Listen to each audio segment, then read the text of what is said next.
कृष्णं स्वरूपकं भक्तावतारं भक्ताख्यं नमामि भक्तशक्तिकं। नमो विष्णुपादाय कृष्णपृष्ठाय भूतले श्रीमते जयपताका स्वामिन्यति नामिने। नमो आचार्यपादाय निताय कृपाप्रदायिने गौरकथामदाय ग्रामतारिणे।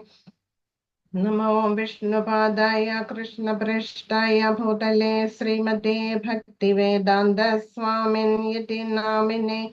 नमस्ते सरस्वते देवे गौरवाणी प्रचारिणे निर्विशेष शून्यवादी पाश्चात्य देशतारिणे। जय श्री कृष्ण चैतन्य प्रभु नित्यानंद श्री अद्वैत गदाधर श्रीवासादि गौर भक्त वृंदा। हरे कृष्णा कृष्ण कृष्ण हरे हरे हरे राम राम राम हरे हरे। मूकं करोति वाचालं भङ्गुं लङ्घयते गिरिं यत्कृपातमहं वन्दे श्रीगुरुं दीनतारिणं परमानन्दमाधवं श्रीचैतन्यमीश्वरं कृष्णाय वासुदेवाय देवकीनन्दनाय च नन्दगोपकुमाराय गोविन्दाय नमो नमः। ॐ नमो भगवते वासुदेवाय। ॐ नमो भगवते वासुदेवाय। ॐ नमो भगवते वासुदेवाय। ഹരേ കൃഷ്ണ. നമ്മൾ കഴിഞ്ഞ ക്ലാസ്സിലെ 37ാമത്തെ ശ്ലോകത്തിന്റെ കുറച്ച് ഭാഗം നമ്മൾ പറഞ്ഞു നിർത്തി. ബാക്കി അതായത് ഭഗവാൻ ത്രിഗുണങ്ങളെ അടിസ്ഥാനപ്പെടുത്തി പല കാര്യങ്ങളും നമുക്ക് പറഞ്ഞു തന്നു ഇല്ലേ. ഇപ്പം സുഖം, 3 തരത്തിലുള്ള സുഖത്തെ കുറിച്ചിട്ടാണ് നമ്മൾ പഠിച്ചുകൊണ്ടിരിക്കുന്നത്.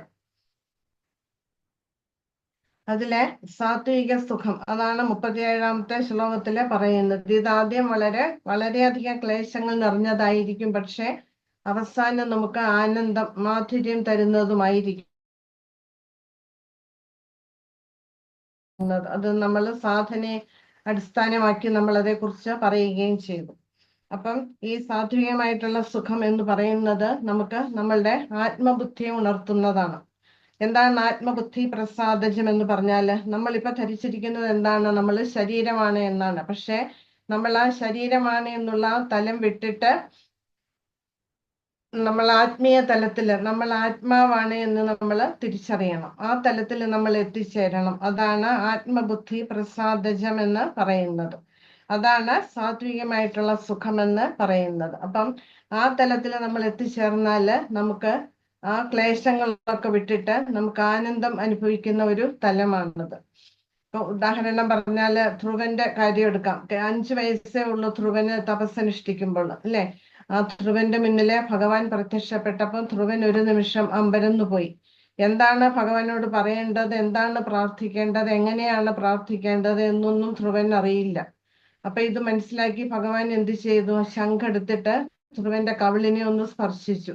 ആ സ്പർശനം കൊണ്ട് ധ്രുവന്റെ ഉള്ളില് അതീന്ദ്രിയമായിട്ടുള്ള ആനന്ദം അനുഭവപ്പെടുകയും ഭഗവാനെ സ്തുതിക്കാന് തുടങ്ങുകയും ചെയ്തു. ധ്രുവൻ പറഞ്ഞു ഭഗവാനോട്, ഇത്രയും നാള് ഞാന് സമയം പാഴാക്കി. 5 വയസ്സുള്ള കുട്ടിയാണ് ഇത് പറയുന്നത്.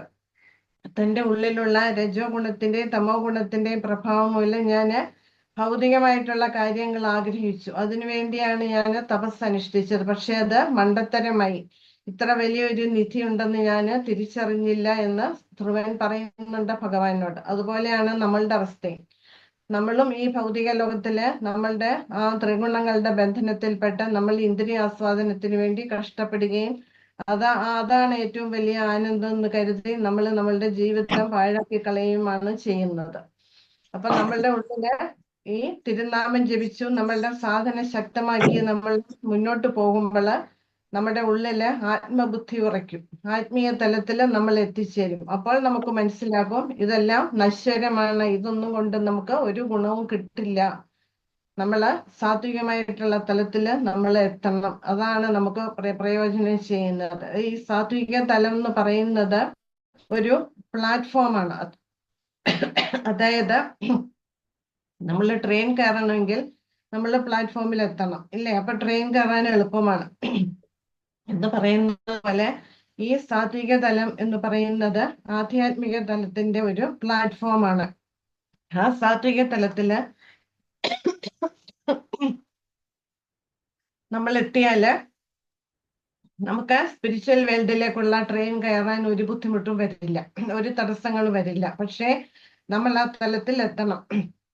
ആ തലത്തിൽ എത്തണമെങ്കിൽ നമ്മളുടെ ഉള്ളിലുള്ള ആ രജോ ഗുണത്തെയും തമോ ഗുണത്തെയും ഇല്ലാതാക്കണം. അതെങ്ങനെ ഇല്ലാതാക്കാൻ സാധിക്കും? നമ്മളുടെ സാധനയിലൂടെ തിരുനാമം ജപിച്ച് നമ്മളുടെ ഉള്ളിലെ മിഥ്യാഹങ്കാരം നശിക്കണം. അദ്ദേഹത്തെ ശിക്ഷാഷ്ടകത്തിൽ പറയുന്ന പോലെ ഭവമഹ ദാവാഗ്നി നിർവാപണം ശ്രേയ കൈതവ ചന്ദ്രിക വിതരണം വിദ്യാവധു ജീവനം ആനന്ദാബുദ്ധിവർദ്ധനം പ്രതിപദം പൂർണ്ണാമൃതാസ്വാദനം സർവാത്മസ്നപനം പരം വിജയത്തെ ശ്രീകൃഷ്ണ സങ്കീർത്തനം. നമുക്ക് ആനന്ദം തരുന്നത് അതൊന്നു മാത്രമാണ്, ഭഗവാന്റെ തിരുനാമം, ഭഗവാന് ചെയ്യുന്ന ഭക്തിയുക്ത സേവനങ്ങള്. ഇത് മാത്രമാണ് നമുക്ക് അനശ്വരമായിട്ടുള്ള ആനന്ദത്തെ നമുക്ക് നേടിത്തരുന്നത് എന്ന് നമ്മൾ മനസ്സിലാക്കി നമ്മൾ ആ തിരുനാമത്തിലൂടെ നമ്മൾ മുന്നോട്ട് പോകുമ്പോൾ നമ്മളുടെ ഉള്ളിലെ മിഥ്യാഹങ്കാരങ്ങൾ നശിക്കുകയാണ് ചെയ്യുക. മിഥ്യാഹങ്കാരം എന്ന് വെച്ചാൽ നമ്മള് എത്രയോ ജന്മങ്ങൾ എടുത്തിട്ടുണ്ടാവാം, നമുക്കറിയില്ല അതൊന്നും. പക്ഷെ ആ ജന്മങ്ങളിൽ നമ്മൾ ഏതെല്ലാം തരത്തിലുള്ള പ്രവൃത്തികൾ ചെയ്തിട്ടുണ്ടായിരിക്കും ഇല്ലേ? നല്ലതും മോശമായിട്ടുള്ള പ്രവൃത്തികളൊക്കെ നമ്മൾ ചെയ്തിട്ടുണ്ട്. അതിന്റെ ഫലമായിട്ട് നമ്മളുടെ സ്ഥൂല ശരീരത്തിൽ അതുപോലെ തന്നെ നമ്മളെ വിപരീത സാഹചര്യങ്ങളിൽ കൂടി പലപ്പോഴും കടന്നു പോയിട്ടുണ്ടാവാം. അപ്പൊ അതൊക്കെ നമ്മളുടെ ഈ സ്ഥൂല ശരീരത്തെ ബാധിക്കുക ചെയ്യുക. അതൊക്കെ നമ്മളുടെ ഉള്ളിലെ വാസനകളായിട്ടും ആഗ്രഹങ്ങളായിട്ടും ഒക്കെ നമ്മളുടെ ഹൃദയത്തിൽ അടിഞ്ഞു കൂടിയിട്ടുണ്ട്. അത് ചാക്ക് കണക്കിനാണ്, കുറച്ചൊന്നും അല്ല, ടൺ കണക്കിന് മാലിന്യങ്ങളാണ്. ആ മാലിന്യങ്ങൾ ചുമന്നുകൊണ്ടാണ് നമ്മൾ ഈ നടക്കുന്നതൊക്കെ. അപ്പം ആ മാലിന്യങ്ങള് നമ്മുടെ ശരീരത്തിനൊരു ഭാരമാണത്. ഷഡ് ഗോസ്വാമി അഷ്ടകത്തില് പറയുന്നുണ്ട്, ശ്രീനിവാസ ആചാര്യര് പറയുന്നുണ്ട്, ഷഡ് ഗോസ്വാമിമാരെ ഈ ഭൗതിക ലോകത്തിൽ അവതരിച്ചത് എന്തിനു വേണ്ടിയിട്ടാണ്? മഹാപ്രഭുവിന്റെ കൃപ എല്ലായിടത്തും വിതരണം ചെയ്യാനായിട്ടാണ്. അതുപോലെ തന്നെ ഈ പതിതാത്മാക്കളുടെ ഭാരത്തെ തീർക്കാൻ വേണ്ടിയിട്ടാണ് എന്ന് പറയുന്നുണ്ട് അഷ്ടകത്തില്. അത് ശരിയാണത്. നമ്മളുടെ ഹൃദയത്തില് ടൺ കണക്കിന് മാലിന്യങ്ങൾ ചുമന്നുകൊണ്ടാണ് നടക്കുന്നത്. ആ മാലിന്യങ്ങളെല്ലാം ഒന്നൊന്നായിട്ട് ഇല്ലാതാകണം. ഇല്ലാതായെങ്കിൽ മാത്രമേ നമ്മളുടെ മിഥ്യാഹങ്കാരം നശിക്കുകയുള്ളൂ. മിഥ്യാഹങ്കാരം നശിച്ചു കഴിഞ്ഞാല് നമ്മൾക്ക് ആനന്ദം, അതീന്ദ്രിയമായിട്ടുള്ള ആനന്ദം അനുഭവിക്കാൻ തുടങ്ങും. നമ്മൾ ആ സാത്വികമായിട്ടുള്ള തലത്തില് എത്തിച്ചേരുകയും ചെയ്യും. അതാണ് ഇവിടെ പറയുന്നത് ആത്മബുദ്ധി പ്രസാദജം. അപ്പൊ നമ്മള് സാധനയിലൂടെ നമ്മളുടെ ഉള്ളിലുള്ള രജോ ഗുണത്തെയും തമോ ഗുണത്തെയും ഇല്ലാതാക്കി നമ്മൾ സാത്വിക തലത്തിൽ എത്തിച്ചേരണം. എങ്കിൽ മാത്രമേ നമുക്ക് അതിനപ്പുറം കടക്കാന് നമുക്ക് സാധിക്കുകയുള്ളൂ. അപ്പൊ നമ്മളെപ്പോഴും പറയും ഹൃദയവിശുദ്ധി എന്ന്. ഹൃദയവിശുദ്ധി എങ്ങനെ നമുക്ക് കൈവരിക്കാം? ഈ പറഞ്ഞ പോലെ നമ്മളുടെ ഉള്ളിലെ മാലിന്യങ്ങളൊക്കെ ഇല്ലാതാക്കി കഴിയുമ്പോൾ നമ്മളുടെ ഹൃദയത്തിന് ഹൃദയശുദ്ധി കൈവരിക്കും. ആ സമയത്ത് നമുക്ക് ഭഗവാന്റെ ജ്ഞാനം കിട്ടും. ആ സമയം നമ്മൾ സാത്വിക തലത്തിലാണ് സ്ഥിതി ചെയ്യുന്നതെന്ന് നമ്മൾ മനസ്സിലാക്കണം. ഇനി അങ്ങനെയാണെങ്കിൽ നമുക്ക് ആ അതീന്ദ്രിയ തലത്തിലെത്താം. അങ്ങനെ ജീവിതത്തിലെ അമൃതാസ്വാദനം അന്ന് ആരംഭിക്കുകയായി. എന്ന് വെച്ചാല് ആ അതീന്ദ്രിയമായിട്ടുള്ള ആനന്ദം നമ്മൾ അനുഭവിച്ച് തുടങ്ങുകയായി എന്നാണ് അർത്ഥം. അപ്പൊ അതിനു മുൻപ് നമ്മൾ പലതരത്തിലുള്ള ക്ലേശങ്ങൾ നമ്മൾ നേരിടേണ്ടി വരും. അതിനെയെല്ലാം ഭഗവാന്റെ സഹായത്തോടെ അതിനെ മറികടക്കാൻ നമ്മൾ പരിശ്രമിക്കണം. അല്ലാതെ എനിക്കിത് വന്നല്ലോ, ഞാൻ ഇത്രയൊക്കെ ചെയ്തിട്ടും എനിക്കിത് ഇത്രയും അനുഭവിക്കേണ്ടി വരുന്നല്ലോ എന്നെല്ലാം നമ്മൾ ചിന്തിക്കാൻ, നല്ലതിന് വേണ്ടിയിട്ടാണെന്നുള്ള ചിന്ത ഇവിടെ പറയുന്നത്. ഇനി അടുത്ത ശ്ലോകം 38. വിഷയേന്ദ്രിയ സംയോഗാ എത്തദഗ്രേ അമൃതോപമം പരിണാമേ വിഷമിവ തൽസുഖം രാജസംസ്മൃതം. അപ്പൊ ഇവിടെ രാജസീയമായിട്ടുള്ള സുഖത്തെ കുറിച്ചിട്ടാണ് പറയുന്നത്. നമ്മൾ സത്വഗുണത്തിന്റെ രജോ ഗുണത്തിന്റെ തമോ ഗുണത്തിന്റെ ഒക്കെ സവിശേഷതകൾ മനസ്സിലാക്കിയിട്ടുണ്ട് ഇല്ലേ? രജോ ഗുണികളെ ഇന്ദ്രിയാസ്വാദനത്തില് തൽപരരായിരിക്കും എന്ന് നമ്മൾ മനസ്സിലാക്കി. അപ്പം ആ സുഖം നമുക്ക് ആദ്യം വിഷയങ്ങളിൽ പെട്ട് കഴിഞ്ഞാൽ ആദ്യമൊക്കെ ആനന്ദം കിട്ടുമെങ്കിൽ അത് ദുഃഖത്തിലേ കലാശിക്കുകയുള്ളൂ. ഇവിടെ ശ്രീല പ്രഭുപാദര് നല്ലൊരു ഉദാഹരണം പറയുന്നുണ്ട്. ഈ കോളേജ് കുമാരന്മാരുടെയും കുമാരികളുടെ ഇടയിലുള്ള, ഇപ്പൊ കോളേജിലല്ല സ്കൂളിലും അത് തുടങ്ങി കഴിഞ്ഞിരിക്കുന്നു, അവരുടെ ഇടയിലുള്ള പ്രേമം എന്ന് പറയുന്നത് അവർക്ക് ആദ്യം അതൊരു ലഹരി പോലെയാണ്. അത് ആദ്യം ആനന്ദം കൊടുക്കും, അവർക്ക് സന്തോഷം കൊടുക്കും. പക്ഷെ അത് കഴിഞ്ഞാൽ തമ്മിൽ തല്ലായി, വഴക്കായി, ഡൈവേഴ്സായി, അങ്ങനെ അവര് വേർപിരിയുകയായി. അത് ദുഃഖത്തിലാണ് കലാശിക്കുന്നത്. അതുപോലെ തന്നെ ഈ ലഹരി ഉപയോഗങ്ങൾ, ഇപ്പൊ സ്കൂൾ കുട്ടികൾ പോലും താൽക്കാലികമായിട്ട് ഒരു നിമിഷത്തെ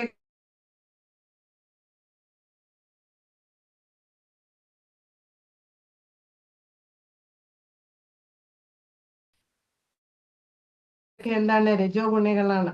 അവരെ ആനന്ദം മാത്രമേ അവർ അന്വേഷിക്കുന്നുള്ളൂ. അതിന്റെ പിന്നിലുള്ള യാഥാർത്ഥ്യത്തെ തിരിച്ചറിയാനുള്ള ബുദ്ധിവിശേഷം അവർക്ക് കാണില്ല. കാരണം രജോ ഗുണത്തിന്റെ പ്രഭാവം കൊണ്ട്. അപ്പം ഇങ്ങനെയുള്ള സുഖം എന്ന് പറയുന്നത് രജോ ഗുണത്തിൽ ഉള്ളതാണ് എന്നാണ് ഈ ശ്ലോകത്തില് പറയുന്നത്.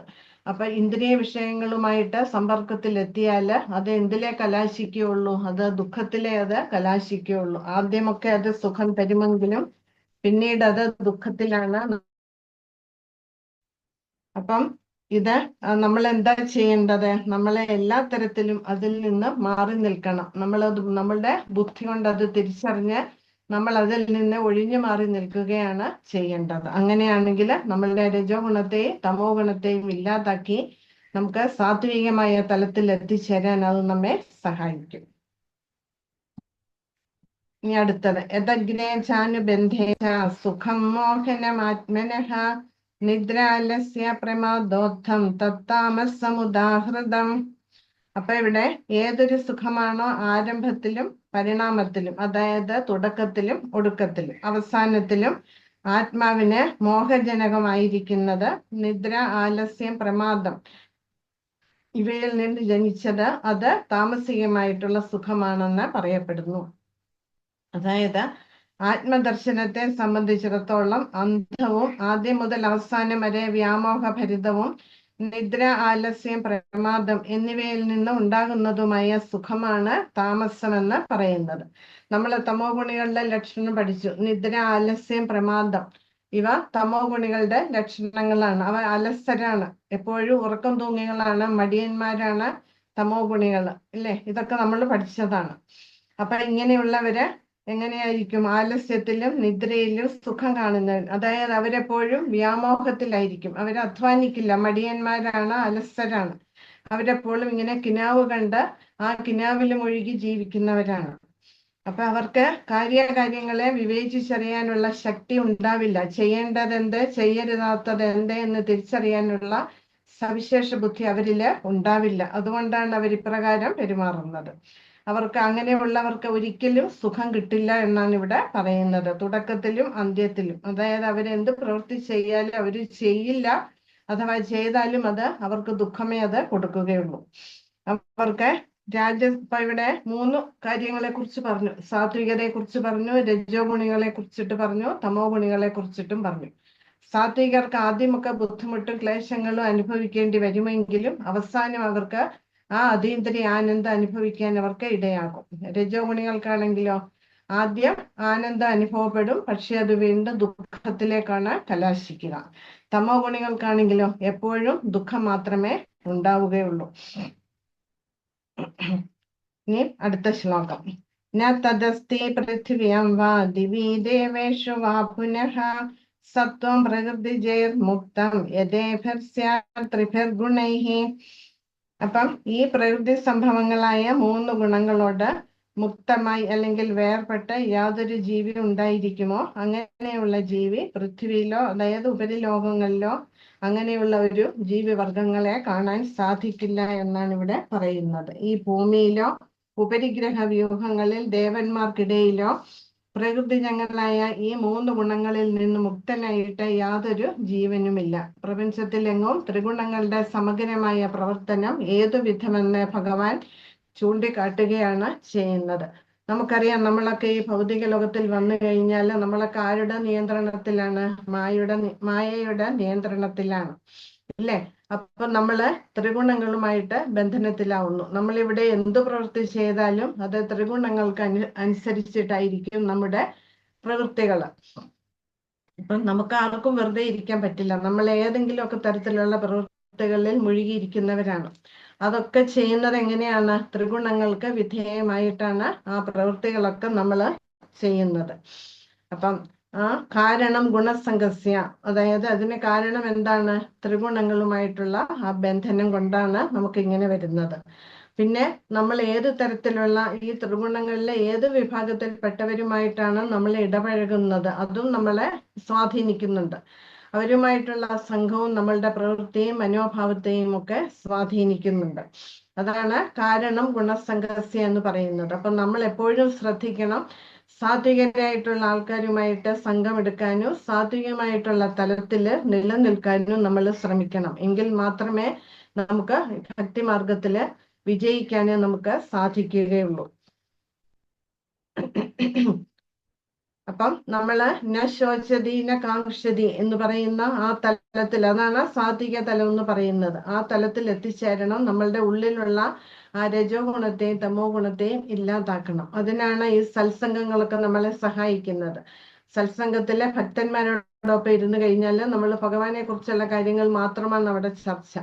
അങ്ങനെ വരുമ്പോൾ ആ സംഘം നമ്മളുടെ ഉള്ളിലുള്ള ഈ രജോ ഗുണത്തെയും തമോ ഗുണത്തെയും ഇല്ലാതാക്കാൻ നമ്മളെ വളരെയധികം സഹായിക്കും. അതുപോലെ ശാസ്ത്രങ്ങൾ നമ്മൾ ദിവസവും ഭഗവത്ഗീതയും ഭാഗവതവും ഒക്കെ നമ്മൾ ദിവസവും നിത്യേന നമ്മൾ വായിക്കണം. സമയം കിട്ടുമ്പോഴൊക്കെ നമ്മൾ വായിക്കുക, നമ്മൾ എക്സ്ട്രാ ചാൻഡിങ് ചെയ്യുക. ഇതൊക്കെ നമ്മളുടെ ഉള്ളിലുള്ള ഈ ത്രിഗുണങ്ങളെ അതിക്രമിക്കാൻ നമ്മെ സഹായിക്കുന്നതാണ്. ബ്രാഹ്മണ ക്ഷത്രിയ വിശാം ശൂദ്രാണാം ച പരം തപ കർമാണി പ്രവിഭക്താനി സ്വഭാവ പ്രഭവേർഗുണയർ. ഇപ്പൊ ഇവിടെ പറയുന്നത് എന്താണ്? ഹേ പരന്തപ. പരന്തപ എന്ന് പറഞ്ഞാല് ശത്രുവിനെ ജയിച്ചവനെ. ബ്രാഹ്മണ ക്ഷത്രിയ വിശാം, ബ്രാഹ്മണരുടെയും ക്ഷത്രിയരുടെയും വൈശ്യരുടെയും ശൂദ്രാണാം ച ശൂദ്രരുടെയും കർമാണി കർമ്മങ്ങൾ സ്വഭാവ പ്രഭൈഹി സ്വഭാവ പ്രഭവങ്ങളായ എന്ന് വെച്ചാല് തൻ്റെ തന്നെ സ്വഭാവത്തിന് അനുസരിച്ചിട്ട് ഗുണൈഹി ഗുണങ്ങൾ കൊണ്ട് പ്രവിഭക്താനി പ്രവിഭക്തങ്ങളാകുന്നു ഭക്തങ്ങളാകുന്നു, അതായത് പ്രകടമാകുന്നു. അതായത് ഇവിടെ ചാതുർവർണ്ണയത്തെ അടിസ്ഥാനമാക്കിയാണ് ഭഗവാൻ ഇനി പറയാൻ പോകുന്നത്. അതായത് നമ്മളുടെ സ്വഭാവത്തിനനുസരിച്ചിട്ടുള്ള കർമ്മങ്ങളാണ് നമ്മൾ ചെയ്യുന്നത്. ആ കർമ്മങ്ങൾ നമ്മൾ എങ്ങനെയാണ് ഭക്തിമാർഗത്തില് സ്വാധീനിക്കുന്നത്, മുന്നോട്ട് പോകാൻ അത് എങ്ങനെ സഹായകരമാകും എന്നാണ് ഇനി ഭഗവാൻ പറയാൻ പോകുന്നത്. ഹേ ശത്രുഞ്ജയനായ അർജുന, ബ്രാഹ്മണനെയും ക്ഷത്രിയനെയും വൈശ്യനെയും ശൂദ്രനെയും തിരിച്ചറിയുന്നത് ത്രിഗുണങ്ങളെ ആധാരമാക്കി ഉണ്ടാകുന്ന സ്വഭാവ വ്യത്യാസത്തിന്റെ അടിസ്ഥാനത്തിലാണ് എന്നാണ് ഇവിടെ ഭഗവാൻ. അപ്പൊ ആ ഭഗവാന് ഈ ത്രിഗുണങ്ങളെ അടിസ്ഥാനമാക്കിയാണ് നമ്മളോട് പറയുന്നത്. അപ്പം നമ്മള് കോടിക്കണക്കിന് ജന്മങ്ങൾ എടുത്തിട്ടുണ്ട്. നമ്മള് പലതരത്തിലുള്ള പ്രവൃത്തികൾ, മുമ്പേ പറഞ്ഞ പോലെ നമ്മൾ പലതരത്തിലുള്ള പ്രവൃത്തികൾ ചെയ്തിട്ടുണ്ട്. ആ പ്രവൃത്തികളെല്ലാം നമ്മളുടെ സ്ഥൂല ശരീരത്തെ സ്വാധീനിച്ചിട്ടുണ്ട്. അപ്പൊ അങ്ങനെയാണ് നമ്മളുടെ ഉള്ളിലെ വാസനകൾ അല്ലെങ്കിൽ ആഗ്രഹങ്ങൾ അടിഞ്ഞുകൂടിയിരിക്കുന്നത്. അപ്പം ഇതെല്ലാം നമ്മൾ എന്ത് ചെയ്യണം? നമുക്ക് പുതിയ ശരീരം ഉണ്ടാക്കാൻ നമുക്കത് കാരണമാകുന്നു.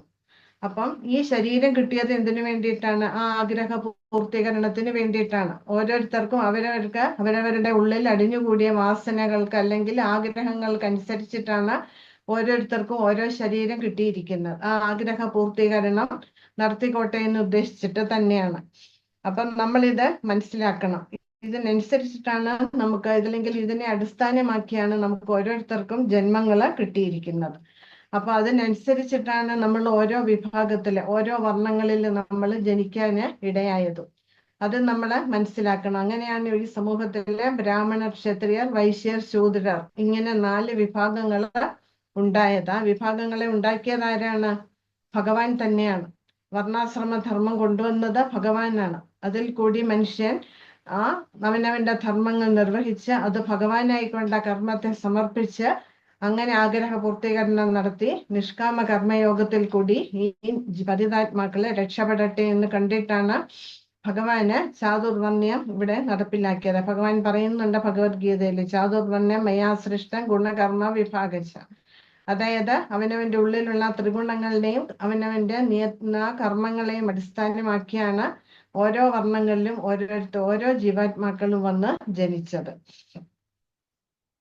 അപ്പം ബ്രാഹ്മണരില് എന്താണ് കൂടിയിരിക്കുക?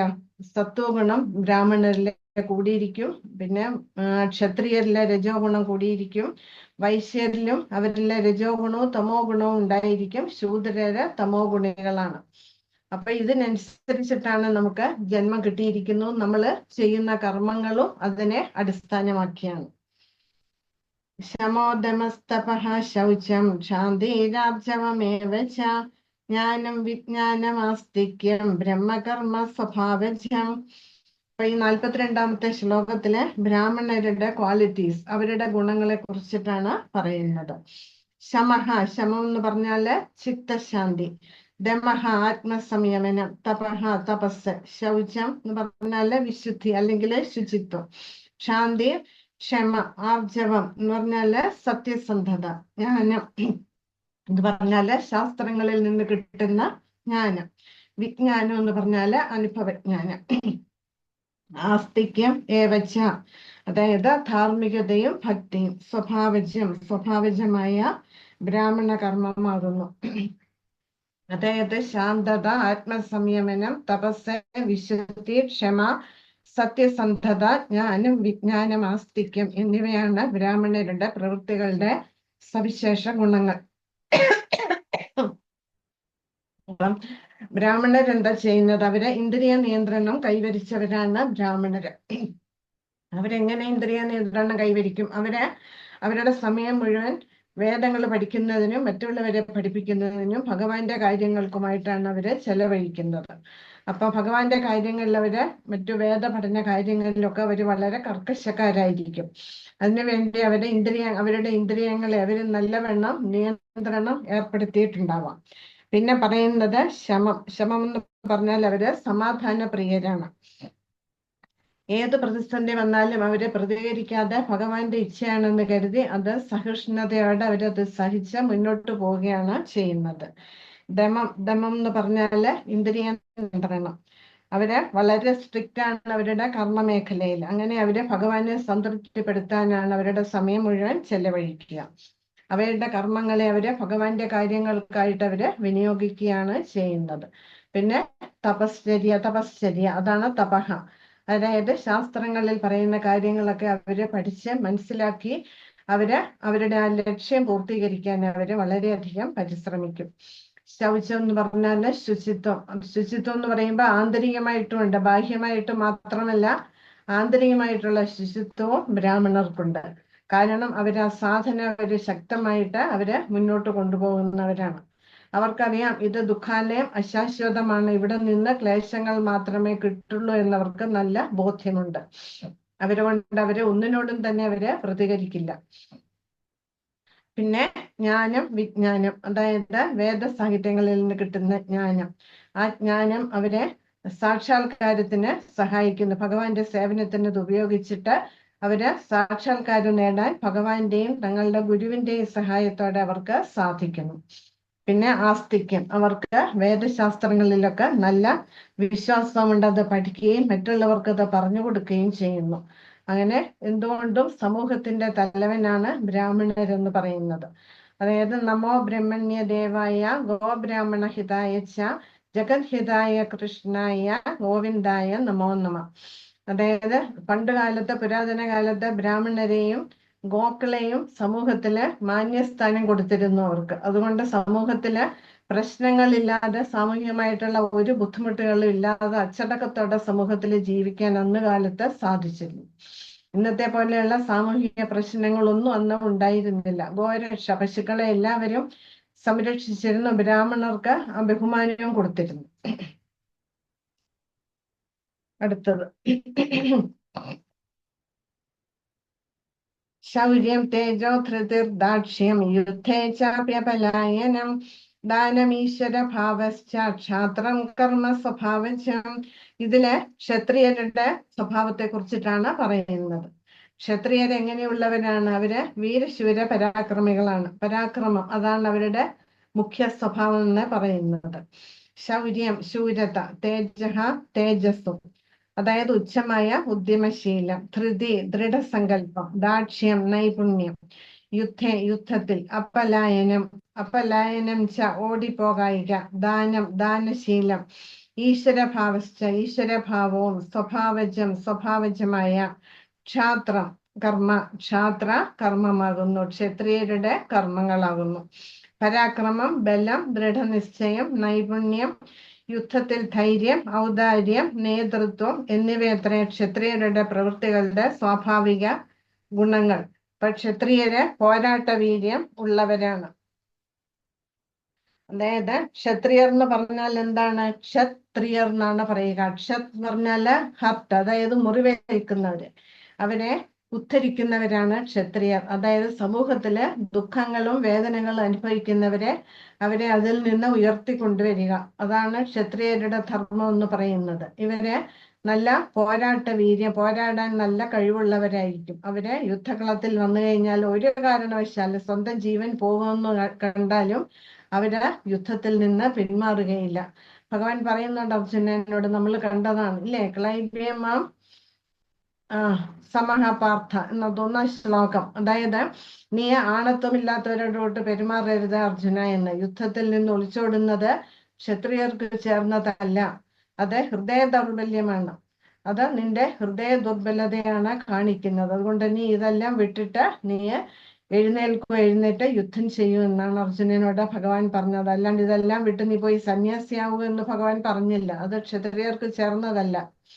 ക്ഷത്രിയരുടെ ധർമ്മമാണ് യുദ്ധം ചെയ്ത് തന്റെ രാജ്യത്തെ രക്ഷിക്കുക, തന്റെ ജനങ്ങളെ സംരക്ഷിക്കുക എന്ന് പറയുന്നത്. അതാണ് ഇവിടെ ഈ ശ്ലോകത്തില് പറയുന്നത്. പിന്നെ ശൗര്യം എന്ന് പറഞ്ഞാല് ആ വീര്യം കാണിക്കുക, പോരാട്ട വീര്യം കാണിക്കുക. പരാക്രമം, ക്ഷത്രിയർക്ക് ഭയമേ ഇല്ല, അവര് നിർഭയരാണ്. തേജഹ, അവരങ്ങേയറ്റം തേജസ്സുള്ളവരാണ്, പവർ ഉള്ളവരാണ്. ധീരമായി അവര് പോരാടും, തങ്ങളുടെ ആ പവർ അവര് കാണിക്കും. ധൃതി പറഞ്ഞാല് ദൃഢനിശ്ചയം, സങ്കല്പം. അവരൊരു തീരുമാനം എടുത്തു കഴിഞ്ഞാൽ അവരെന്ത് പ്രശ്നം വന്നാലും എന്ത് പ്രതിസന്ധി വന്നാലും അവർ ആ തീരുമാനത്തിൽ നിന്ന് അവരല്പം പോലും പുറകോട്ട് പോവില്ല. എത്ര സമ്മർദ്ദത്തിൽപ്പെട്ടാലും ആ പോരാടാനുള്ള വീര്യം അവര് കാണിച്ചിരിക്കും.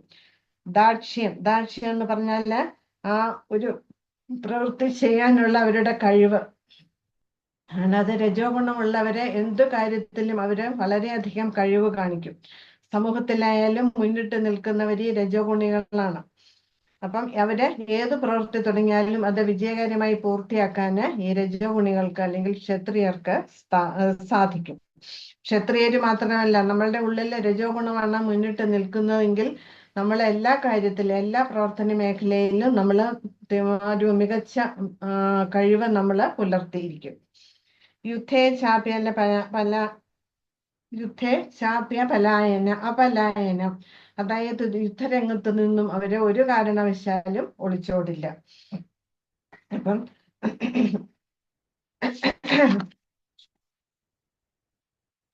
ഉദാഹരണം പറഞ്ഞാല് നമ്മളുടെ അതിർത്തി കാക്കുന്ന പട്ടാളക്കാര്, അവരെ എന്തെല്ലാം ക്ലേശങ്ങൾ സഹിച്ചിട്ടാണില്ലേ. അതിശൈത്യമാണ്, ചൂട് കാലത്ത് അത്യധികമായിട്ടുള്ള ചൂട്, പിന്നെ മഴ, ഇതെല്ലാം സഹിച്ചിട്ട് തന്റെ ജീവൻ പോലും പണയപ്പെടുത്തിയാണ് അവര് നമ്മുടെ രാജ്യത്തെ നമ്മളെയും സംരക്ഷിക്കുന്നത്. അപ്പം ദാനം, അതുപോലെ തന്നെ ഈശ്വരഭാവം, ഇതൊക്കെ ക്ഷത്രിയർക്കുള്ളതാണ്. അവര് ദാനശീലരാണ്. മറ്റുള്ളവരെ നിയന്ത്രിക്കാൻ അവർക്ക് സ്വതവേ കഴിവുള്ളവരായിരിക്കും. അതുപോലെ തന്നെ സമൂഹത്തിലെ ദുർബലരായിട്ടുള്ളവരെ അവര് സംരക്ഷിക്കുകയും ചെയ്യും. അങ്ങനെയുള്ളവരെ ഒരു കാരണവശാലും മറ്റുള്ളവരെ ചൂഷണം ചെയ്യാൻ അവര് സമ്മതിക്കില്ല. അവര് ഭഗവാന്റെ സ്ഥാനം ഏറ്റെടുത്ത് മറ്റുള്ളവരുടെ സംരക്ഷണത്തിൽ അവര് താല്പര്യം കാണിക്കും. മറ്റുള്ളവരെ അവര് സംരക്ഷിക്കുകയും ചെയ്യും. ഇതൊക്കെയാണ് ക്ഷത്രിയരുടെ സ്വഭാവം എന്ന് പറയുന്നത്. അപ്പൊ രജോ ഗുണം മുന്നിട്ട് നിൽക്കുന്നവരെ ഈ പറഞ്ഞ സ്വഭാവങ്ങളെല്ലാം ആ രജോ ഗുണികളില് ഉണ്ടായിരിക്കും. ഇനി അടുത്തത് കൃഷി, ഗൗരക്ഷ, വാണിജ്യം, വൈശ്യകർമ്മ സ്വഭാവജം, പരിചര്യാത്മകം കർമ്മ, ശൂദ്രസ്യാഭി സ്വഭാവജം. ഇനി വൈശ്യരുടെയും ശൂദ്രരുടെയും സ്വഭാവങ്ങളാണ്. നമ്മൾ ഇത് നേരത്തെ മനസ്സിലാക്കിയതാണ്. കൃഷി, ഗോരക്ഷ, വാണിജ്യം, ഇതെല്ലാം വൈശ്യരുടെ അവർക്ക് പറഞ്ഞിട്ടുള്ളതാണ്. അപ്പം ഈ സ്വഭാവമുള്ളവര് വൈശ്യരെന്താ ചെയ്യുക? അവരെ ഈ കാര്യങ്ങളിലൊക്കെ മികവ് കാണിക്കും. കച്ചവടത്തില്, ബിസിനസ് ചെയ്യുന്നതിലൊക്കെ വളരെയധികം താല്പര്യം കാണിക്കും വൈശ്യര്. അതുപോലെ തന്നെ കൃഷി, പശുക്കളെ സംരക്ഷിക്കുന്നതിന് പുരാതന കാലത്ത് പശുക്കളുടെ എണ്ണത്തെ അടിസ്ഥാനമാക്കിയായിരുന്നു ഒരാളുടെ സമ്പന്നത കണക്കാക്കിയിരിക്കുന്നത്. ഇന്നത്തെ പോലെ പണത്തിന്റെയും സമൂഹത്തിലുള്ള സ്ഥാനത്തെയും അടിസ്ഥാനമാക്കിയല്ല. നമുക്കറിയാം നന്ദഗോപർക്ക് 9 ലക്ഷം പശുക്കളാണ്. പക്ഷെ നന്ദഗോപരെക്കാട്ടിലും ധനികനായിരുന്നു വൃഷഭാനു, രാധാറാണിയുടെ പിതാവ്. വൃഷഭാനുവിന് 10 ലക്ഷം പശുക്കൾ എന്നാണ് എനിക്ക് തോന്നുന്നത്, 10-11 ലക്ഷം പശുക്കൾ ഉണ്ടായിരുന്നു. അപ്പൊ വൃഷഭാനുവാണ് ഏറ്റവും സമ്പന്നനായിട്ട് കണക്കാക്കിയിരുന്നത്. അപ്പൊ പുരാതന കാലത്തെ ഗോരക്ഷ എല്ലാവരും അവരുടെ യഥാശക്തിക്കനുസരിച്ചിട്ട് പശുക്കളെ സംരക്ഷിച്ചിരുന്നു. അതുപോലെ തന്നെ ശൂദ്രർ അധ്വാനികളാണ്. ഈ 3 വിഭാഗങ്ങളെ സേവിക്കുകയാണ് ശൂദ്രരുടെ ധർമ്മം എന്ന് പറയുന്നത്. അവര് അജ്ഞതയിലാണ്, അജ്ഞാനികളാണ് ശൂദ്രര്.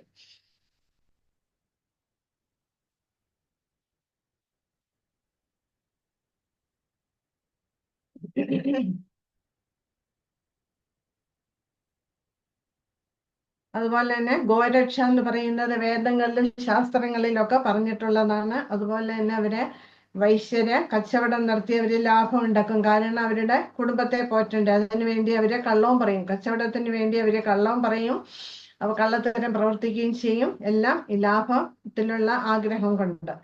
അതുപോലെ തന്നെ കൃഷി ചെയ്യും. കൃഷി ചെയ്തിട്ട് അവരുടെ ആവശ്യം കഴിഞ്ഞ് മിച്ചം വരുന്നതൊക്കെ അവര് കച്ചവടത്തിന് വെക്കും. അപ്പൊ അന്ന് പുരാതന കാലത്ത് ധാന്യത്തിന് ഒരു ക്ഷാമവും ഉണ്ടായിരുന്നില്ല.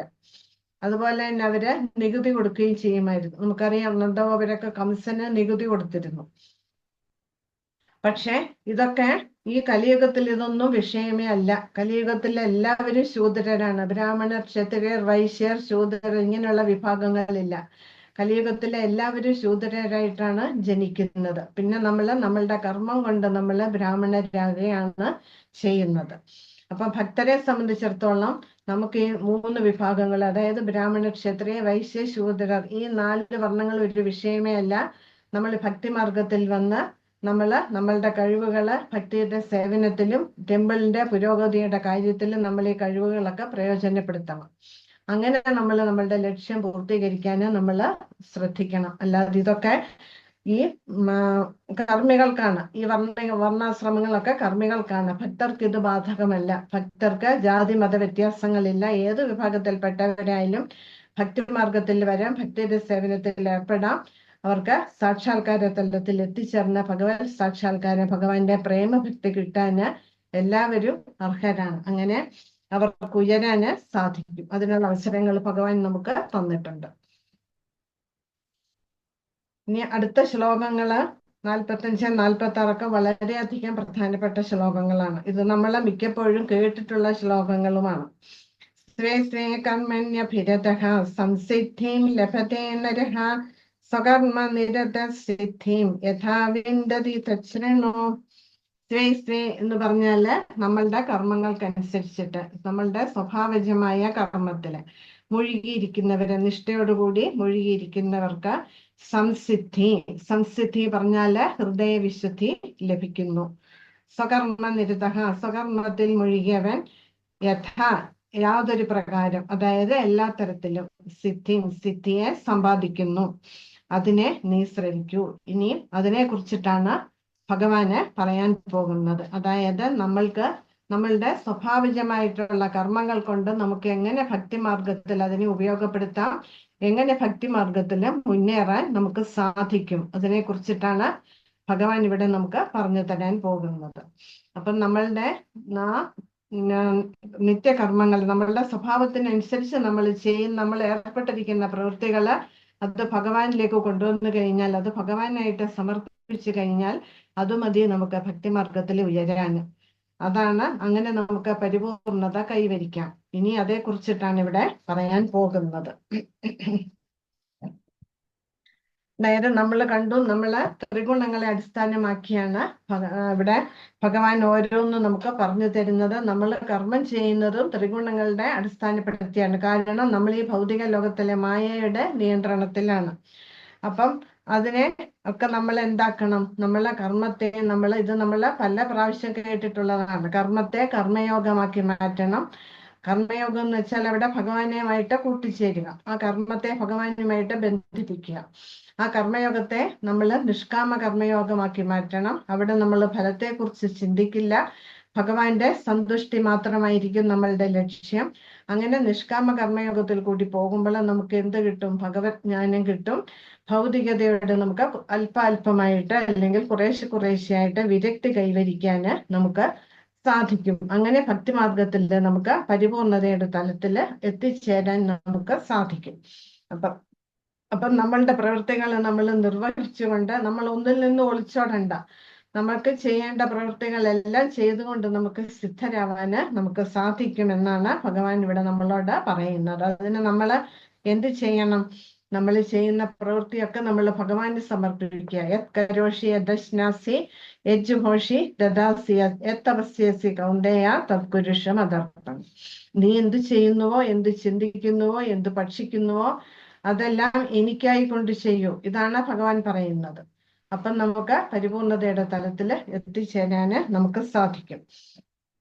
അപ്പം ഇവിടെ നമുക്ക് തോന്നിക്കാം നമുക്ക് ചെയ്യേണ്ടതായിട്ടുള്ള കർമ്മങ്ങൾ ചെയ്യുന്നത് കൊണ്ട് നമുക്ക് ജ്ഞാനം എങ്ങനെ കിട്ടും എന്ന്. അപ്പം എങ്ങനെ നമുക്ക് ജ്ഞാനം കിട്ടും? നമ്മളെ കർമ്മഫലത്തിലുള്ള ആസക്തി നമ്മൾ ഉപേക്ഷിക്കുക.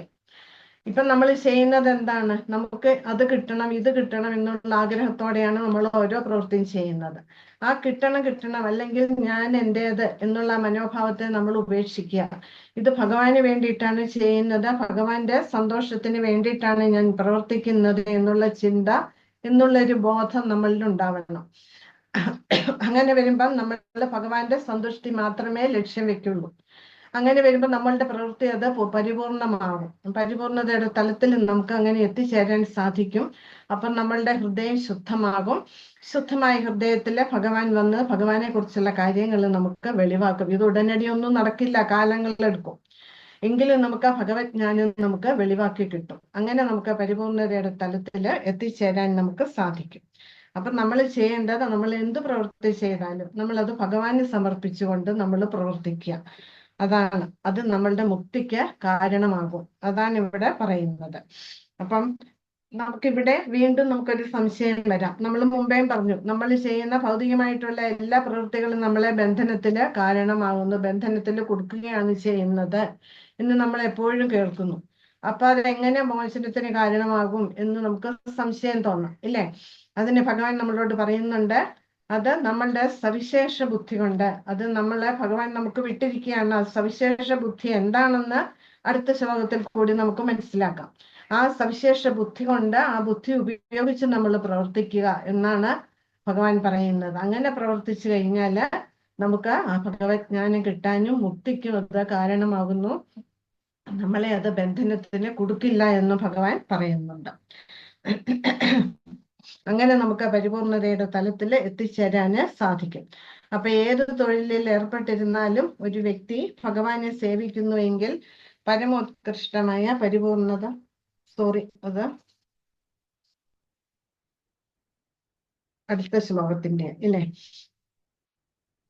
അല്ല, ഇതിന്റെ തന്നെ അവസാനമാണ്. അപ്പം നമ്മുടെ സ്വകർമ്മണ തമഭ്യർച്ച എന്നാണ് പറയുന്നത്. നമ്മളുടെ സ്വകർമ്മങ്ങള്, നമ്മൾ ചെയ്യുന്ന സ്വന്തം പ്രവൃത്തികള് തമഭ്യർച്ച, ഭഗവാന് സമർപ്പിക്കുക.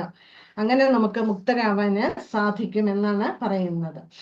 അപ്പൊ സർവ്വജീവികളുടെയും പ്രഭവസ്ഥാനവും സർവ്വവ്യാപിയുമായ ഭഗവാനെ ആരാധിക്കുക നിമിത്തം സ്വകർമ്മങ്ങളിൽ കൂടി ഒരു വ്യക്തിക്ക് പരിപൂർണതയിലെത്താം. നമ്മളുടെ കർമ്മങ്ങളൊക്കെ, നമ്മൾ ചെയ്യുന്ന പ്രവൃത്തികളൊക്കെ ഭഗവാന് സമർപ്പിക്കുക. അതാണ് സ്വകർമ്മണ തമഭ്യർച്ച എന്ന് പറയുന്നത്. അപ്പൊ ഇവിടെ 15-ാം അധ്യായത്തിൽ പറയുന്നുണ്ട്, സർവ്വജീവജാലങ്ങളും ഭഗവാന്റെ അംശങ്ങളാകിയാൽ മമൈവാംശോ ജീവലോകെ ജീവഭൂത സനാതന, നമ്മളൊക്കെ ഭഗവാന്റെ അംശങ്ങളാണ്. അപ്പൊ ജന്മാദ്യസ്യേതോ, ശ്രീമദ് ഭാഗവതത്തിലെ പ്രഥമ ശ്ലോകം, ജന്മാദ്യസ്യേത അന്വയാത് ഇതരത സ്വാർത്ഥേഷഭിജ്ഞസ്വര തേനെ ബ്രഹ്മഹൃദായ ആദികവയെ മുഖേന്ദ്യ സൂരേഹ. ഈ സൃഷ്ടിയിലെ എല്ലാത്തിന്റെയും മൂല കാരണം ആരാണ്? ഭഗവാനാണ്. ആ ഭഗവാനാണ് സർവ്വവ്യാപിയായിട്ട്, പരമാത്മാവായിട്ട് എല്ലാ ചരാചരങ്ങളിലും കുടികൊള്ളുന്നത് എന്ന് നമ്മൾ മനസ്സിലാക്കണം. അപ്പൊ എല്ലാ ജീവജാലങ്ങളുടെ ഉൽപ്പത്തി സ്ഥാനം എന്ന് പറയുന്നത് ഈ സർവ്വവ്യാപിയായിട്ടുള്ള പരമാത്മാവാണ്, ഭഗവാനാണ്.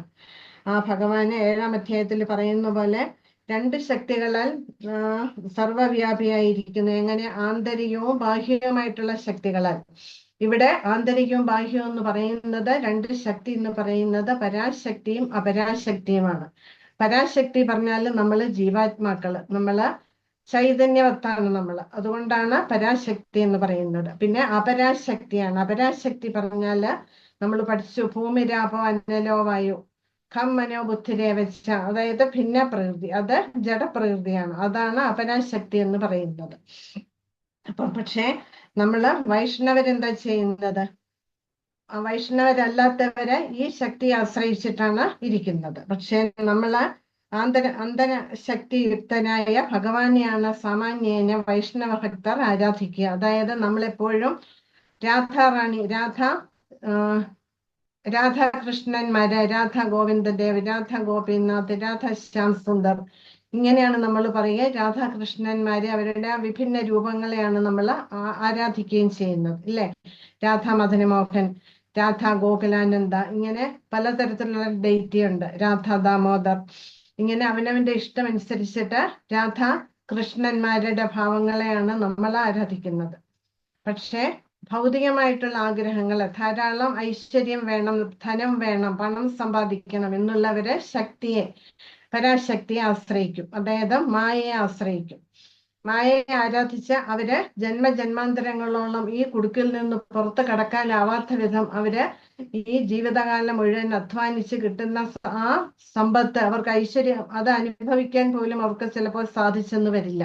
അപ്പൊ അടുത്ത ജന്മം ആ ധനത്തെ ഓർത്ത് ചിന്തിച്ച് മരണപ്പെട്ട് ഒന്നുകിൽ കൂറയായിട്ടോ അല്ലെങ്കിൽ എന്താ പറയുക, ത്വരപ്പനായിട്ടോ അല്ലെങ്കിൽ നായയായിട്ടോ ഒക്കെ ആ ധനത്തിന് അവർക്ക് കാവലിരിക്കേണ്ടി വരും. അല്ലെങ്കിൽ മറ്റുള്ളവരുടെ ധനം ചൂഷണം ചെയ്യുന്നവരാണെങ്കിൽ അവർക്ക് ത്വരപ്പനായിട്ട് എലിയായിട്ടോ ഒക്കെ ജന്മം എടുക്കേണ്ടി വരും. ഇങ്ങനെ ജന്മാന്തരങ്ങള് പാഴാക്കി കളയുകയാണ് ഇങ്ങനെയുള്ളവർ ചെയ്യുക.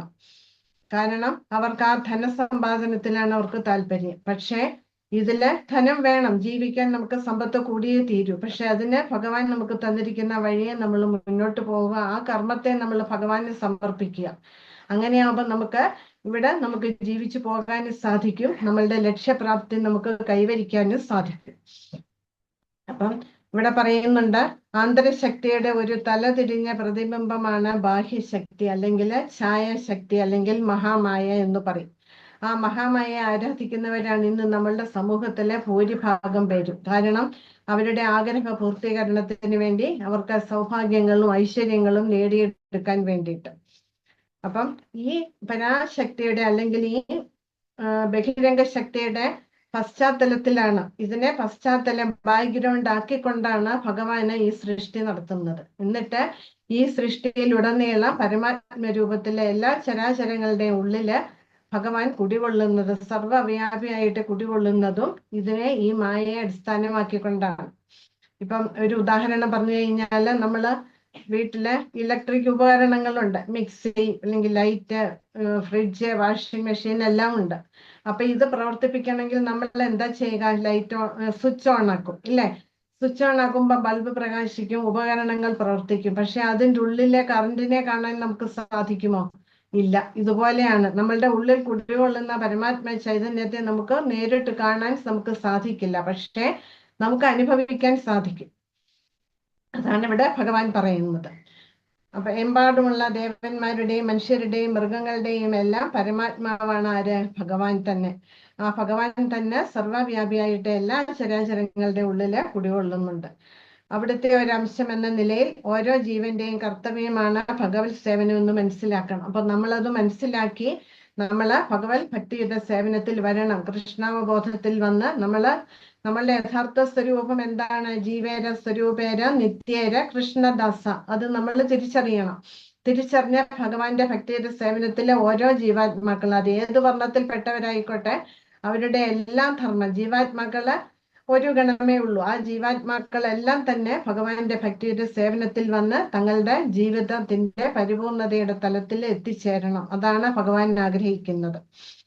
ഓരോ ജീവന്റെയും കർത്തവ്യമാണ് ഭഗവത് സേവനം എന്ന് മനസ്സിലാക്കി എല്ലാവരും തികഞ്ഞ കൃഷ്ണാവബോധത്തോടെ ഭക്തിയുടെ സേവനത്തിൽ ഏർപ്പെടണം. ഇതാണ് ഈ ശ്ലോകം നമുക്ക് തരുന്ന അറിവ് എന്ന് പറയുന്നത്. നമ്മളെ മനസ്സിലാക്കിക്കുന്നത് ഇതാണ്: ഭഗവാന്റെ ഭക്തിയുടെ സേവനത്തിൽ വന്ന് നമ്മളുടെ ലക്ഷ്യപ്രാപ്തി കൈവരിക്കുക. ഇന്ദ്രിയങ്ങൾക്കുടമയായ ഋഷികേശനാണ് തന്നെ ഒരു സവിശേഷ പ്രവൃത്തിക്കായി നിയോഗിച്ചിട്ടുള്ളതെന്ന് ഓരോരുത്തർക്കും ഓർമ്മ വേണം. ഋഷികേശ സേവനം, നമ്മളുടെ ഇന്ദ്രിയങ്ങൾ കൊണ്ട് ഇന്ദ്രിയങ്ങളുടെ നാഥനായ ഭഗവാനെ സേവിക്കുക. ആ കർമ്മത്തിന്റെ ഫലം കൊണ്ട് അവർ ശ്രീകൃഷ്ണ ഭഗവാനെ ആരാധിക്കുകയും വേണം. അതാണ് എല്ലാം. അത് കൃഷ്ണ കർമാർപ്പണമായിട്ട് ചെയ്യണം. നമ്മൾ എന്ത് പ്രവൃത്തി ചെയ്താലും, ഇപ്പൊ നമ്മൾ ജോലി ചെയ്യുമ്പോൾ നമുക്ക് ശമ്പളം കിട്ടും.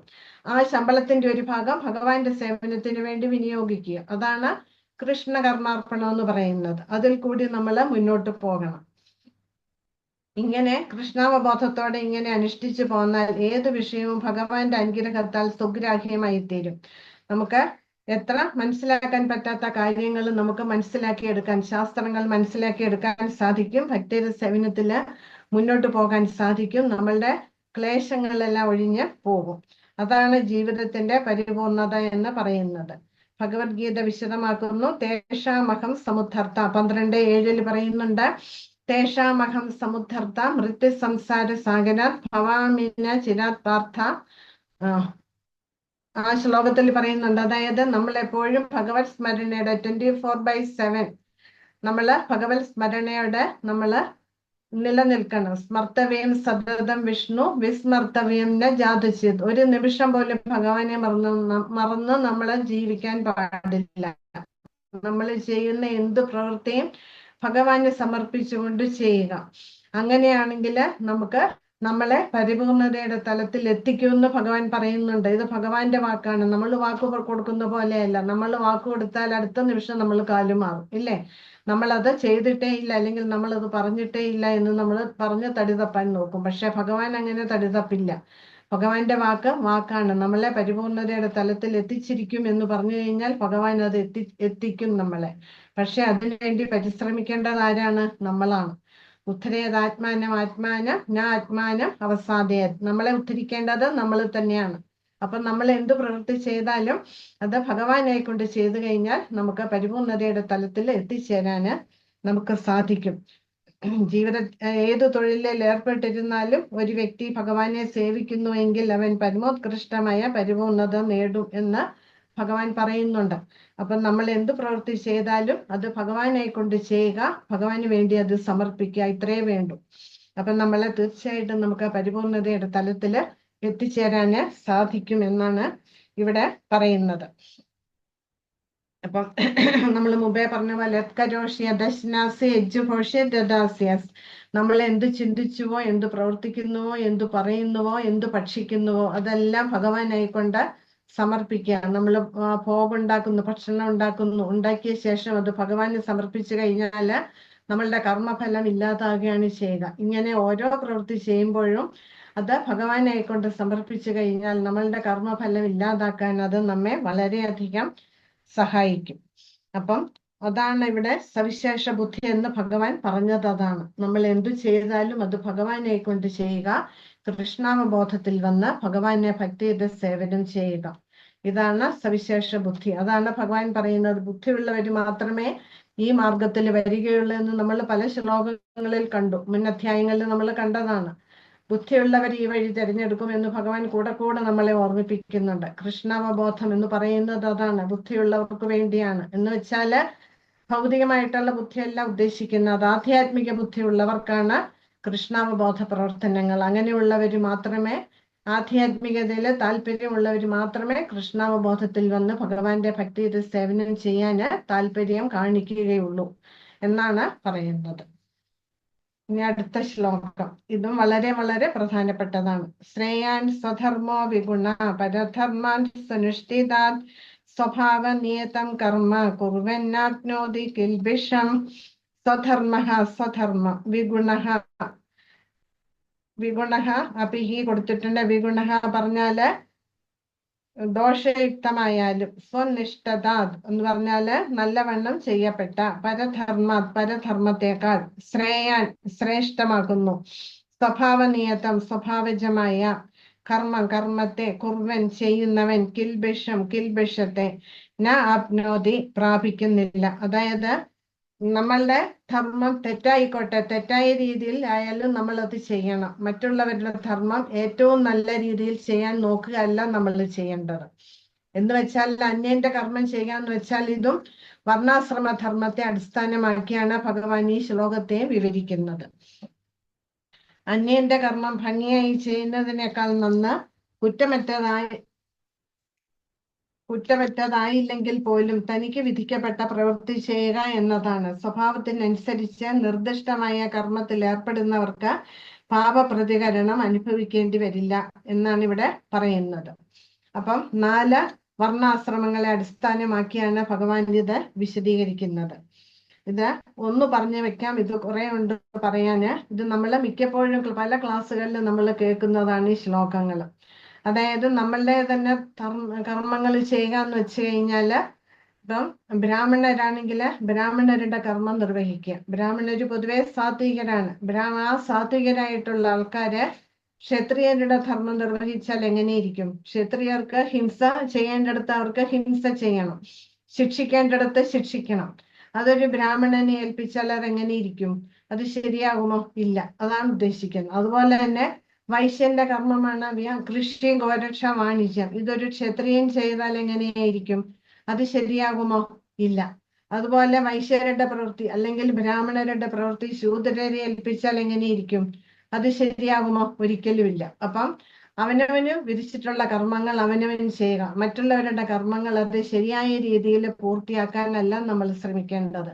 നമ്മളുടെ ധർമ്മം ശരിയായിട്ടുള്ള രീതിയിൽ, അത് തെറ്റായിക്കോട്ടെ, തെറ്റായിട്ട് ചെയ്താലും കുഴപ്പമില്ല, അതാണ് ശ്രേഷ്ഠമെന്നാണ് ഭഗവാൻ ഇവിടെ നമ്മളവിടെ പറയുന്നത്. ഓരോരുത്തരുടെയും തൊഴിലിനെ സംബന്ധിക്കുന്ന കർത്തവ്യങ്ങൾ ഭഗവത്ഗീതയിൽ നിർദ്ദേശിച്ചിട്ടുണ്ട്. അത് നമ്മൾ പഠിച്ചു ഇല്ലേ? 4 വർണ്ണങ്ങളുടെ ആശ്രമങ്ങളുടെയും കാര്യങ്ങളൊക്കെ നമ്മൾ മനസ്സിലാക്കിയതാണ്. ബ്രാഹ്മണർ, ക്ഷത്രിയർ, വൈശ്യർ, ശൂദ്രർ എന്നീ വിഭാഗങ്ങളിൽപ്പെട്ടവർക്ക് താങ്കളുടെ സ്വഭാവാനുസൃതമായി ചെയ്യേണ്ടുന്ന കർമ്മങ്ങളെ മുൻപ് നിർദ്ദേശിച്ചു. ഒരു കൂട്ടർക്ക് വിധിക്കപ്പെട്ടവ മറ്റുള്ളവർ അനുകരിക്കരുത്. ഇപ്പം ബ്രഹ്മചാരി ആണെങ്കില് ബ്രഹ്മചാരിയുടെ കർമ്മം ചെയ്യുക. അതേസമയം ഒരു ഗൃഹസ്ഥന് ബ്രഹ്മചാരിയുടെ കർമ്മം ചെയ്യാം. ഗൃഹസ്ഥാശ്രമത്തില് ബ്രഹ്മചര്യം പാലിച്ച് മുന്നോട്ട് പോകാം. പക്ഷേ ആ എല്ലാ പ്രവൃത്തികളിലും ഗൃഹസ്ഥർക്ക് സാധിക്കുമോ? ബ്രഹ്മചാരികളുടെ അത് സാധിക്കില്ല. ഇപ്പൊ ഒരു അധ്യാപിക അല്ലെങ്കിൽ അധ്യാപകനാണെങ്കിൽ അവരുടെ കർമ്മം ചെയ്യാം. അതിൽ കൂടി അവർക്ക് ആ ആ ഭക്തി മാർഗത്തിൽ മുന്നേറാന്, ആ കഴിവ് അവർക്ക് ഉപയോഗിക്കാന് സാധിക്കും.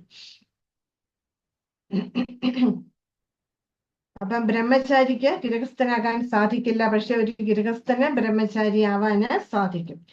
അപ്പം എന്താ ചെയ്യേണ്ടത്? ഭഗവാന്റെ സേവനത്തിനായിട്ട് നമ്മൾ എന്ത് പ്രവൃത്തി ചെയ്താലും ഭഗവത് സേവനത്തിനായിട്ട് ചെയ്യുക. അതാണ് വീണ്ടും വീണ്ടും വീണ്ടും ഭഗവാൻ നമ്മളെ ഓർമ്മിപ്പിക്കുന്നത്. എങ്കില് ഏതു പ്രവൃത്തിയും ചെയ്യാം, ഒന്നും നീചമല്ല എന്ന് പറയുന്നു. ഒരു ബ്രാഹ്മണൻ അനുഷ്ഠിക്കേണ്ടുന്ന കർമ്മം സാത്വികമാണ്. പക്ഷെ സാത്വികനല്ലാത്ത ഒരാള് ബ്രാഹ്മണന് നിർദ്ദിഷ്ടമായ കർമ്മത്തെ ഒരിക്കലും അനുകരിക്കരുത്. ഭരണകർത്താവായ ക്ഷത്രിയനാണെങ്കിൽ നീച പ്രവൃത്തികൾ ചിലപ്പോൾ ചെയ്യേണ്ടി വരും, ശിക്ഷിക്കേണ്ടി വരും, ക്രൂരമായിട്ട് വിധി നടപ്പിലാക്കേണ്ടി വരും. പക്ഷെ അത് ബ്രാഹ്മണനെ ഏൽപ്പിച്ചാൽ അത് ചെയ്യുമോ? ഇല്ല. ആ സാത്വികമായിട്ടുള്ള സ്വഭാവം കൊണ്ട് അങ്ങനെയുള്ള പ്രവൃത്തികൾ ചെയ്യാൻ അവർ മടിക്കും. ശത്രുക്കളെ ഹിംസിക്കാനായിട്ട് അക്രമാസക്തനാകണം. ചിലപ്പോൾ നയതന്ത്ര സംബന്ധമായിട്ട് നുണ പറയേണ്ടി വരും. രാഷ്ട്രതന്ത്രത്തിന് ഒഴിച്ചുകൂടാത്തവയാണ് അക്രമവും ഇരട്ടത്താപ്പും നയവും.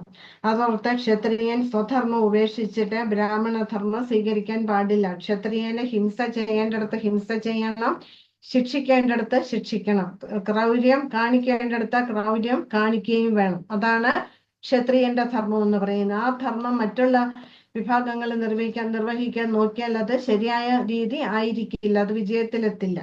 അതാണ് ഇവിടെ അവനവന്റെ സ്വഭാവത്തിനനുസരിച്ചിട്ടുള്ള കർമ്മങ്ങൾ അവനവൻ ചെയ്യണമെന്ന് പറയുന്നതിന്റെ അർത്ഥം ഇതാണ്. ഇനി ബാക്കി നമുക്ക് അടുത്ത ക്ലാസ്സില്. ഹരേ കൃഷ്ണ. ഹരേ കൃഷ്ണ. ഇത്രയും പറഞ്ഞതിൽ എന്തെങ്കിലും സംശയം ഉണ്ടെങ്കിൽ ചോദിക്കാം. ഹരേ കൃഷ്ണ മാതാജി. ഹരേ കൃഷ്ണ. മാതാജി 2-3 ശക്തികളെ കുറിച്ച് അതിന്റെ ഇടയ്ക്ക് പറഞ്ഞു. അപരശക്തി, അത്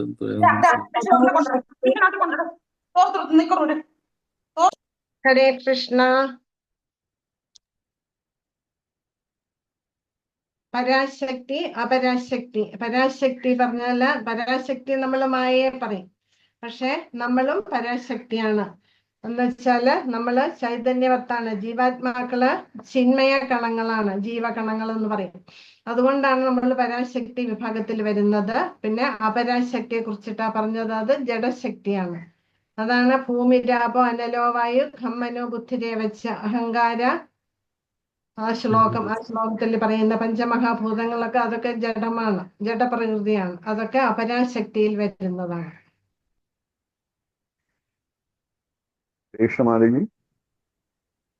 ഹരേ